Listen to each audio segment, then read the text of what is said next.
Nous voici en août 14, et alors que l'Europe s'apprête à dessiner les lignes de front d'un conflit qui s'enlisera littéralement, des camps de prisonniers de guerre germent sur le vieux continent. C'est ainsi que l'hippodrome de Troatlet de Ruhleben, une petite ville à quelques kilomètres de Berlin, se voit transformé en centre de détention. Marins en escale, profs expatriés ou encore musiciens en tournée, tous les hommes non allemands et valides sont incarcérés. Et parmi cette population de détenus hétéroclites, des stars britanniques du ballon rond. Car nous sommes en effet au début de la conquête mondiale du football. Steve Bloomer, meilleur joueur anglais de son époque, devient à l'été 14 le tout jeune coach du Britannia Berlin. Même chose avec Fred Pentland, un ex-coéquipier de Bloomer, embauché lui dès 1913 par la fédération allemande pour encadrer l'équipe nationale. Un poste qui avait d'ailleurs été refusé par Jimmy Hogan, si on se souvient de l'épisode 2 de la tactique. Et c'est donc à la fin de l'été 14, un mois à peine après la prise de poste de Bloomer, que les deux compères se retrouvent offerts de l'hippodrome de Ruhleben. Premiers arrivants du camp, ils sont immédiatement plongés dans l'âpreté de la détention de guerre. Les boxes des chevaux sont utilisés en 26 baraquements que se partagent 4500 détenus à même la paille. La nourriture se résume à un café clair le matin et un bouillon le midi qui en de rares occasions s'agrémente de pain noir ou d'un morceau de saucisse. À noter que la quantité et la qualité des denrées pêchent, et les intoxications, comme les maladies liées à la promiscuité, ne sont pas rares. Mais notre histoire démarre vraiment au lendemain de l'arrivée de Bloomer et Pentland à Ruhleben, lorsque les deux s'acoquinent avec un certain John Cameron, ancien international écossais qui avait mené quelques années plus tôt Tottenham à son premier triomphe en FA Cup. Tapant dans un ballon fabriqué de tissu noué en boule, les trois Britanniques improvisent un match de football sur un petit bout de terre engoncé entre deux baraquements. Les prisonniers sont ravis et le foot commence à rythmer la vie à Ruhleben. Des équipes se montent et les prisonniers les nomment même après de grands clubs de l'époque. Renaissent ainsi Oldham Athletic, les Bolton Wanderers ou encore les Spurs de Tottenham. La Convention de Genève, dont l'Empire allemand est signataire, permet aux prisonniers de créer dans le camp une poste, une police et même un journal.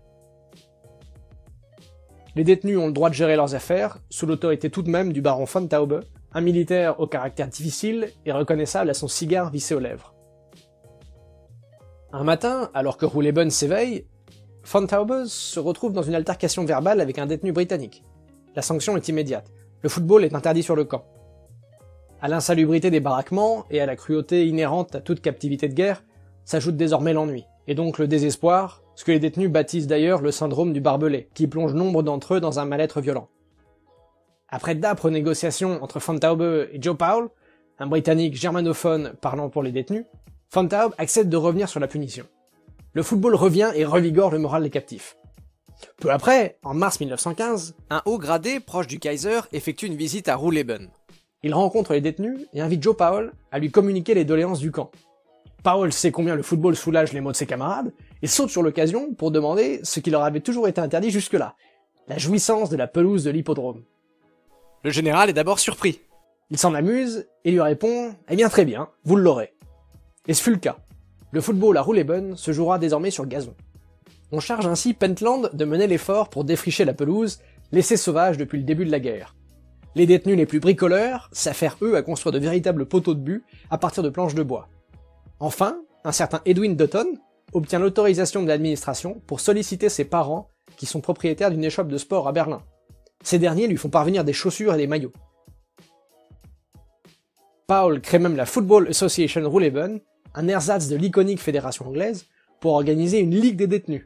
28 équipes naissent et représentent les 26 baraquements et 2 de leurs annexes, qui s'acquittent même de cotisations. Chaque baraquement a ses couleurs et sa réserve. On va jusqu'à solliciter la véritable FA pour obtenir des balles, ce que celle-ci parviendra à faire livrer aux prisonniers. Un match d'inauguration est organisé, et dans un esprit d'apaisement, une invitation est lancée à von Taube. Vêtu de son plus bel uniforme et le cigare toujours en bouche, le baron se rend à ce premier match de championnat. C'est avec enthousiasme qu'il en donne d'ailleurs le coup d'envoi fictif. Sous les hurrahs des 4500 détenus tous présents, le 11 de l'anglais Steve Bloomer mystifie ses adversaires et les gradins d'un hippodrome en fusion. Militaires comme détenus s'oublient dans le spectacle qui soulage humblement le quotidien de la guerre. Parallèlement, la visite d'un officiel américain incite l'administration à des améliorations des conditions de vie. Les prisonniers peuvent désormais importer certains biens de l'extérieur, et la fourniture sommaire de matériaux leur permet de rendre les box moins insalubres. À défaut de voir la qualité des repas s'améliorer, la taille des portions se fait un peu plus généreuse. Un fonds de soutien du gouvernement britannique aux prisonniers de guerre leur alloue également 4 Deutschmarks par semaine. et avec beaucoup d'ingéniosité, un semblant de société renaît à Rouleben. S'ouvre ainsi une bibliothèque, un salon de thé, un théâtre, et même un petit casino où l'on joue ses Deutschmarks hebdomadaires.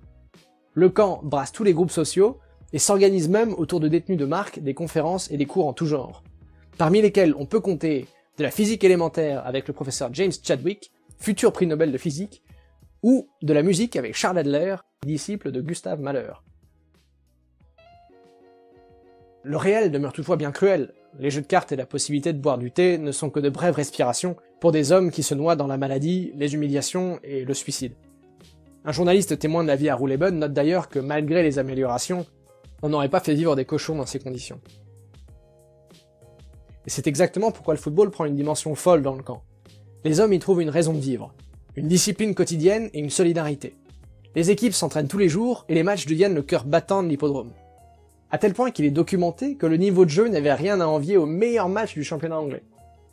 Bloomer et ses camarades participeront à toutes les saisons de ce championnat hors norme, de 1914 à 1918, à raison de 300 matchs la première saison seulement. Des matchs qui feront vivre tous les malheureux de Rouleben, et que Fontaube mettra un point d'honneur à suivre, avec plaisir et une certaine admiration. J'espère que ça vous a plu. Pour aller plus loin, je vous conseille vivement d'abord le compte Twitter FC Geopolitics, qui est top, et tout particulièrement son thread comment le football s'est exporté grâce au commerce maritime, qui permet de mieux appréhender l'expansion éclair du foot au début du XXe siècle, auquel donc nos héros du jour participaient activement. Également, je suis passé très vite sur l'émulation culturelle qu'a connue le camp au-delà du foot. Si vous parlez un peu anglais, la BBC a sorti un super podcast ce mois-ci sur le bouillonnement de la musique classique à Rouleben, et qui a eu une forte influence sur la suite du siècle. Je vous mets tous les liens en description, et puis je vous dis à bientôt. Salut!